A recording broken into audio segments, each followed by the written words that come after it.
नमस्कार। खेत खजाना में आपका स्वागत है। आज रविवार का दिन है और जून महीने की तारीख हो गई है 28।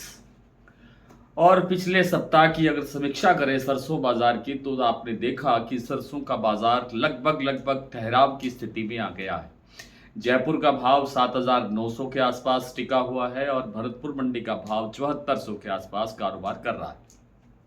अन्य प्लांटों और मंडियों के अंदर भी स्थिति यथावत है, यानी लगभग स्टेबल है, स्थिर है। 25-50 रुपए घटपट हो रही है, लेकिन कोई बड़ी मूवमेंट सरसों के अंदर नहीं है।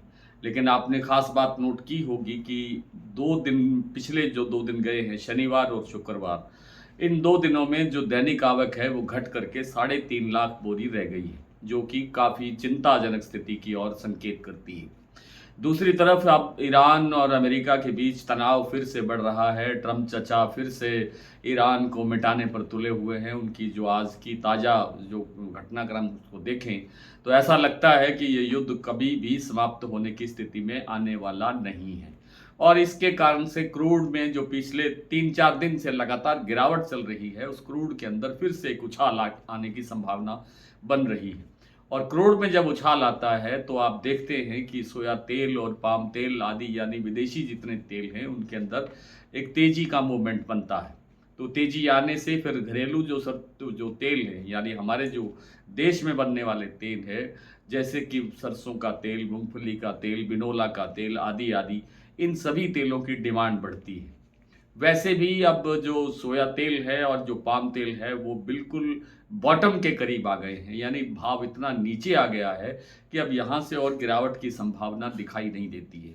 इसलिए विदेशी तेलों के अंदर दो कारणों से, एक तो बॉटम के पास आ गया है और दूसरा जो युद्ध की स्थितियां हैं फिर से पनपने लगी हैं, विकसित होने लगी हैं। इस कारण से भी विदेशी तेलों के अंदर एक तेजी बनने की संभावना बन रही है, जिससे घरेलू तेलों को मजबूती मिलने की प्रबल संभावना है।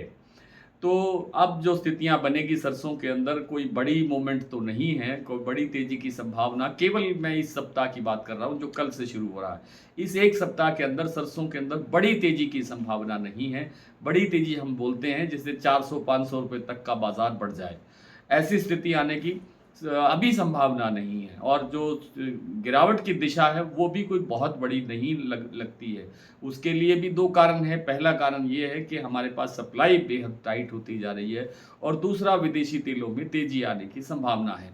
इस कारण से बड़ी गिरावट की गुंजाइश कम है। बड़ी तेजी इसलिए नहीं है कि सरसों तेल के अंदर और खल के अंदर बड़ी डिमांड फिलहाल नहीं है। लेकिन जैसे जैसे मानसून सक्रिय होगा, उसके बाद के अगले सप्ताहों के अंदर, अगले दिनों के अंदर जैसे जैसे मानसून सक्रिय होगा, कुछ बारिशें होंगी तो मौसम परिवर्तित होगा, तापमान गिरेगा तो थोड़ी बहुत तेल की मांग निकलेगी, तो वहाँ से फिर थोड़ा बहुत डिमांड निकलने से सरसों को सहारा मिलने की संभावना बन सकती है।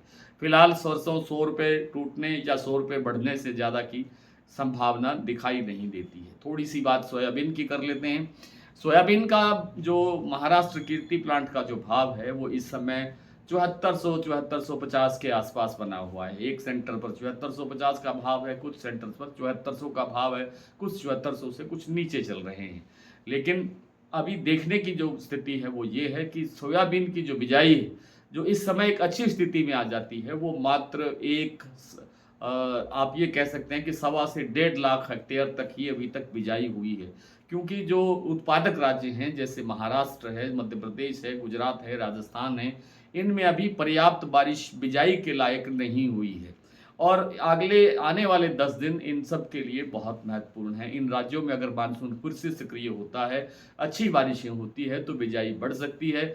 अगर बारिशें पर्याप्त नहीं हुई तो बिजाई पिछड़ने की संभावना बन सकती है, जिससे सोयाबीन में गिरावट की संभावना घटेगी। अभी भी गिरने की संभावना नहीं है, लेकिन आगे फिर और ज़्यादा मजबूती आएगी और घटने की संभावना घटेगी। थोड़ी बहुत बाजार आगे बढ़ने की ओर जा सकता है, लेकिन हर उछाल पर आपको यहाँ से अपना स्टॉक खाली करना चाहिए, क्योंकि नई खरीद करने के लिए अभी यहाँ से नहीं, जुलाई के एंड से या अगस्त के पहले सप्ताह से खरीद के लिए विचार करना चाहिए। तो आज इतना ही, कल आपसे फिर मुलाकात होती है।